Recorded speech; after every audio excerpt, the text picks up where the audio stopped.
Kalau libur ini saya tidur. Kita ini berhasil karena orang tua kita, bukan karena kita. Jadi dalam konsep Islam seperti itu, ya keluarga segalanya. Semenjak Pak Dhani tidak menjadi wali kota, dia tidak pernah lagi makan gratis. Betul-betul ikhlas di dalam menakudai kota Makassar dan berinteraksi dengan warganya di kota Makassar.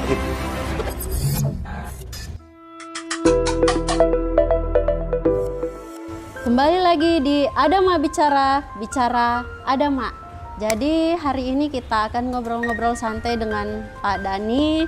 Kebetulan Pak Dhani hari ini lagi kosong jadwal sosialisasinya. Apa kabar Pak Dhani? Alhamdulillah baik. Kelihatan bugar tetap. Bugar tapi leher yang agak parah sedikit. Ini kan jeda sosialisasi, tidak ada jadwal. Biasanya itu dalam seminggu memang ada jeda toh? Kebetulan sebenarnya setiap minggu itu Senin kami libur. Oh Senin. Cuma memang proporsi kunjungan itu kebetulan hari ini Tamalate. Ya. Cuma proporsinya 7 kali Ya. 7 kali kunjungan, padahal semua kan 4 kali. Jadi kita bikin hari ini jadi hari konsolidasi. Biasanya diisi dengan aktivitas apa? Jadi ya pertama refresh dulu, kita harus refresh. Sekaligus stretching, ya gara-gara stretching, penyegaran-penyegaran. Kemudian konsolidasi. Kita mencoba evaluasi juga. Kan tiap malam kita evaluasi, tapi khusus evaluasi panjangnya itu biasanya di Senin. Ini hari ini agendanya di rumah saja atau? Saya mesti ke kebun, kebetulan saya ada banyak bikin pertemuan di kebun. Ya, Jadi sambil santai, jadi sebenarnya tidak libur juga, tapi tetap. cuma santai. Ya. Ya, kalau tiap hari kita mesti berorasi, ini ngobrol santai. Ya, Tapi semua elektoral juga. tetap. Iya tetap elektoral. Quality time dengan keluarga, dengan ibu, dengan putra putri. Iya, saya memang karena ibu dan anak-anak juga sudah sangat menyatu, jadi saya biasa ketemunya di sholat maghrib, isya, subuh. Jadi itu jatahnya keluarga di situ. Jadi tetap sholat berjamaah itu tetap. Iya, sampai duha biasanya. Kalau makan siang atau Makan malam, bersama, makan siang malam. kadang-kadang tidak ketemu. Makan siang makan di tempat Iya, masing-masing. masing-masing. Makan malam yang biasa. Sama makan. Ini bagaimana sih Pak Dhani memanage keluarga, memimpin keluarga, karena ukuran keberhasilan seorang pemimpin kan bisa dilihat bagaimana dia mendirect keluarganya sehingga mampu mendirect sebuah negara atau sebuah kota seperti itu. Bagaimana Pak Dhani? Jadi memang keluarga itu terlibat dari nol juga. Saya seperti mau maju, kenapa harus maju, itu saya minta pendapat keluarga. Bahkan anak-anak pun ikut nimbrung. Walaupun kadang-kadang ada 2 anak saya tidak terlalu atau belum cukup umur lah untuk bicara politik, tapi kadang-kadang juga kalau ya tensinya sudah meninggi, dia sering tanya, ayah kenapa begini, ayah kenapa begini. Nah, karena kebetulan anak-anak saya juga sudah alumni Kota Kosong juga, jadi dia tahu serangan-serangan itu sudah jadi bagian yang mereka pahami. Ya, sehingga saya bersyukur sekali anak-anak saya itu memahami hoax, karena dia tahu, dia trust bapak ayahnya tidak pernah seperti yang dituduhkan orang. Ya. Justru kadang-kadang memang mereka sering bertanya, ayah kenapa orang itu kayaknya baik sama ayah kok jadi begitu. Ya, Nah itu yang susah saya jawab. Ya itulah politik. Nah, Jadi sering curhat-curhat ini di rumah. iya, jadi anak-anak justru lebih banyak kalau soal politik secara global mereka sudah paham, serangan politik juga sudah paham, tapi yang dia tidak susah mengerti itu kalau ada orang yang dia kenal, terus mereka pahami bahwa kita sangat baik sama mereka, tapi terus mereka berbeda sama kita. Nah itu kadang-kadang itulah manusia. Ya. Menyikapi itu saya pikir butuh kebijaksanaan dari seorang Pak Dhani ya. Apalagi saya lihat ini ketiganya putri semua. Putri. Luar biasa. Itu bagaimana cara Pak Dhani mengayomi mereka, mendidik mereka? Jadi kalau saya kan pendidikan itu lebih terbuka dan sebenarnya lebih ekstrovert ya, lebih bukan juga dikatakan bebas, tapi anak-anak itu punya kemerdekaan berpikir. Itu kemerdekaan berpikir karena saya juga dididik oleh ayah saya. Dulu ayah saya mendidik saya cara berpikir merdeka. Nah, jadi ya kita harus menghargai walaupun anak punya pikiran yang lain, ya kita harus hargai karena kemerdekaan berpikir itu hal ya kecuali soal akhlak itu tanggung jawab orang tua memang. Luar biasa. Ya. Itu bagaimana cara Pak Dhani meyakinkan untuk ikut terlibat langsung dalam politik, meyakinkan anak-anak Pak Dhani? Ya, jadi kalau saya walaupun Aura tidak terpilih, tapi rasanya itu berhasil. Saya melihat sebuah keberhasilan. Kenapa? Akhirnya dia mencintai real life, hidup yang nyata. Betul. Yang dia lihat, dia rasakan, dan dia tahu. Dia tahu, dia sebelum ini dia cuma lihat apa yang batas yang dia pandang. Tapi ternyata pandangannya lebih luas sekarang. Dan akhirnya sekarang Aura ikut di mana-mana dampingi ibunya. Ikut, ya. Bahkan bicara karena dia sudah dapat sense of sosialnya. Target saya kemarin Aura maju, di samping tentunya target elektoral, tapi target yang paling penting adalah dia bisa belajar sense of sosial. Dia sense of care. Peka, Jadi kepedulian, peka lingkungan, terhadap hal-hal yang sifatnya sosial. Karena saya lihat Aura juga ikut yang mendampingi ibu kemana-mana. Dan saya bersyukur karena Aura sudah pemahaman politiknya sudah jauh lebih baik. Dia sudah paham konseptual. Misalnya saya dibully orang sebuah konseptual. Nah dia kadang-kadang sudah mulai menganalisis. Ayah, konsep ini yang lemahnya saya lihat ayah karena anak milenial begini. Ayah lebih baik harus banyak bertutur. Kalau milenial suka bertutur, kira-kira begitu.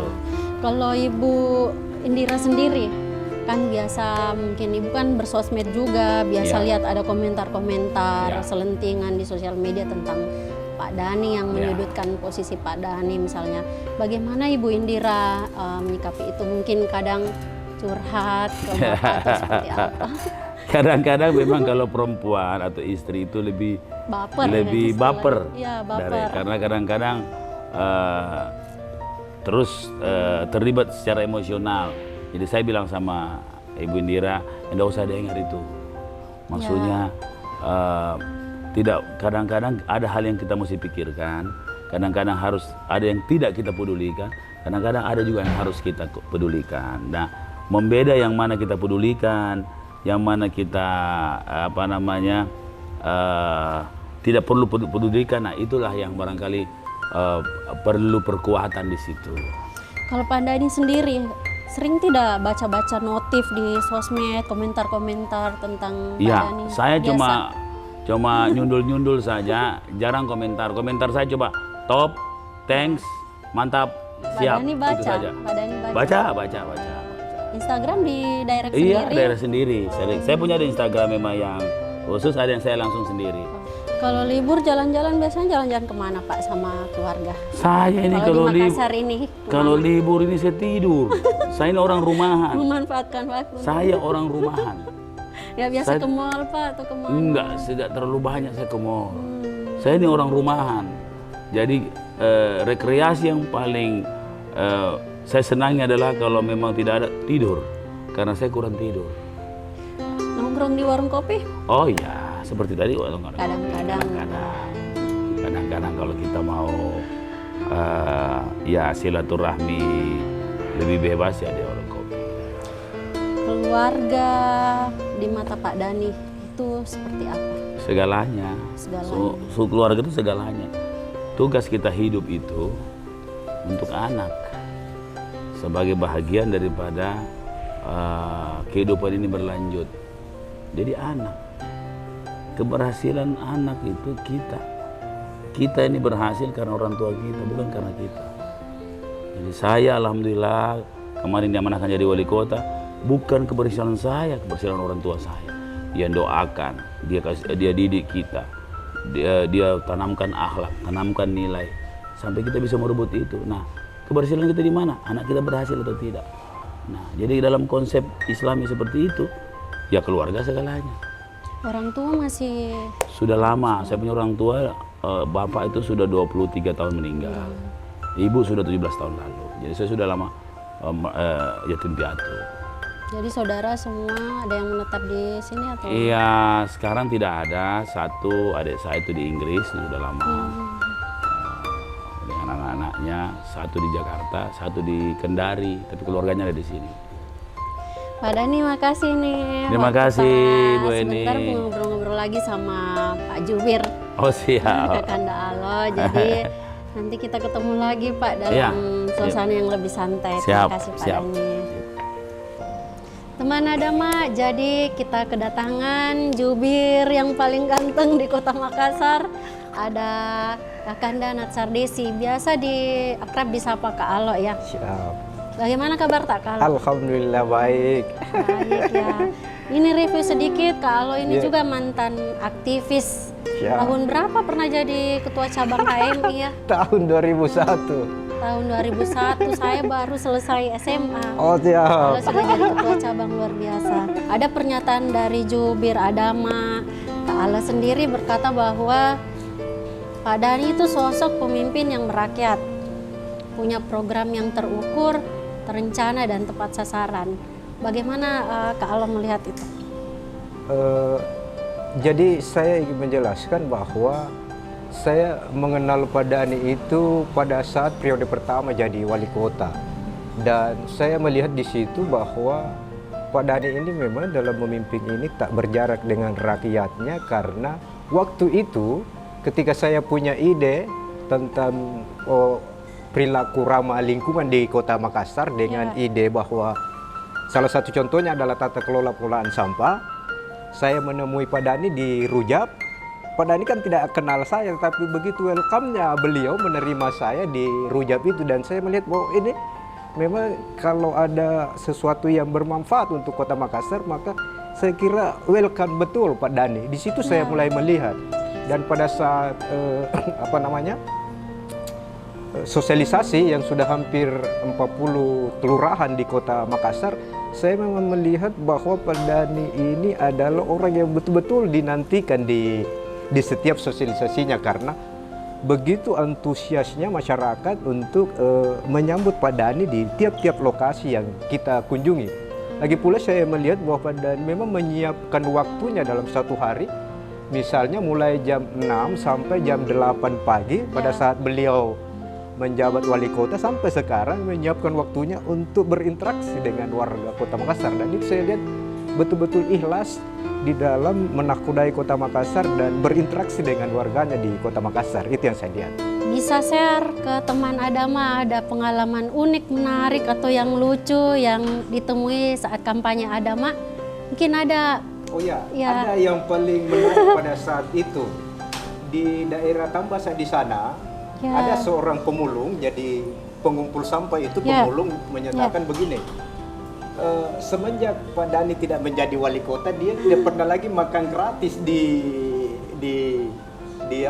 wali kota. Di Rujab. Di wali kota, karena dia tempatnya mengambil sampah-sampah itu adalah di daerah Ahmad Yani itu.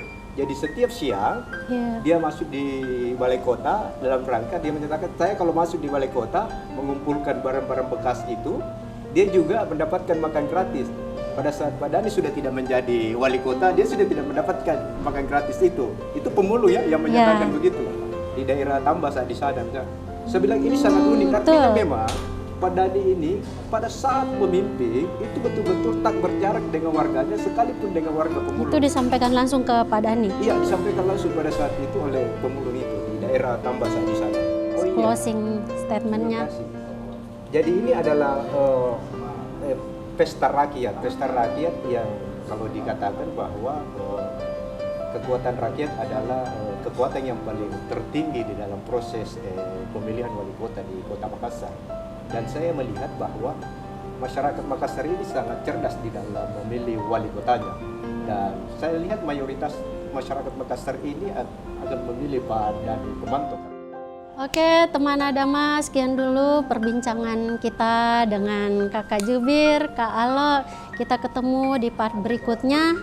Jadi ingat, tetap pakai masker, tetap jaga jarak, dan jangan takut bicara.